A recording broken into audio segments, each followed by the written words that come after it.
Pierre Léon, je suis directeur des communications d'ExpoChamp. Alors, ExpoChamp, c'est un événement, c'est la 19e édition cette année. Et puis, on a cette année 320 exposants sur une superficie de 50 hectares, avec 2 sites de démonstration, plusieurs sites privés de ride and drive, des sites plus connus, moins connus. On a une clinique de pneus agricoles avec le seul tracteur au Québec avec un système de télégonflage. Pourquoi on est les seuls? Parce que c'est extrêmement dispendieux. On parle de 10 à 11 000 pour faire installer ça sur un tracteur, mais c'est dirigé à partir de la cabine. Puis on va avoir aussi des démonstrations sur la traction et puis la compaction. Il est estimé par le MAPAC que les pertes de revenus agricoles qui sont reliées à la compaction des sols sont estimées à environ 600 millions par année. Alors c'est une préoccupation chez les fabricants puis chez les agriculteurs. Et puis, on a aussi un secteur laitier, forestier, on a des produits acéricoles, on a des produits divers, bottes, chemises, pas beaucoup, on en a un petit peu. Puis, on a beaucoup d'équipements de machinerie, des fourrageurs, quelques moissonneuses-batteuses, le tracteur de l'année pour le design, un Deutz, lors du Salon de Hanovre, il a été déclaré le plus beau design, il est juste à l'entrée. Vous pouvez faire l'essai d'un Fendt 1000, alors la bête, comme on l'appelle, le tracteur le plus puissant au monde qui est non articulé.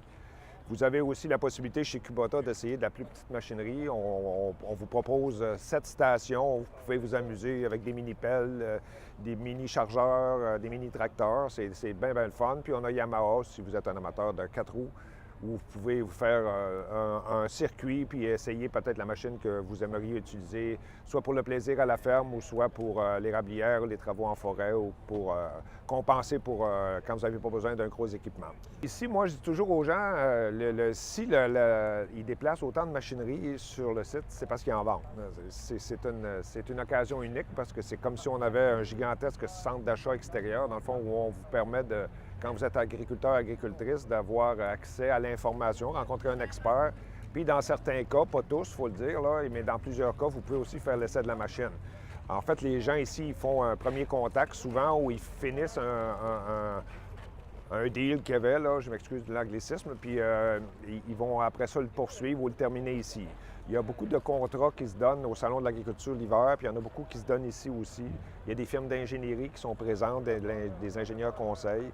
Ici, en fait, on commence les travaux en mars-avril, la préparation des sols pour les parcelles. Après ça, bien, en accéléré, on rentre un peu d'employés. Puis la véritable effervescence, c'est environ un mois avant l'événement. Là, il y a de l'arpentage qui est fait. Tous les sites sont arpentés.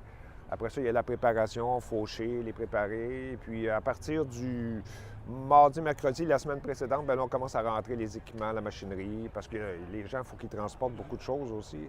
Puis, ça, le fond, on estime qu'il y a environ... l'année passée, on a eu 14 400 visiteurs. C'est un record de tous les temps.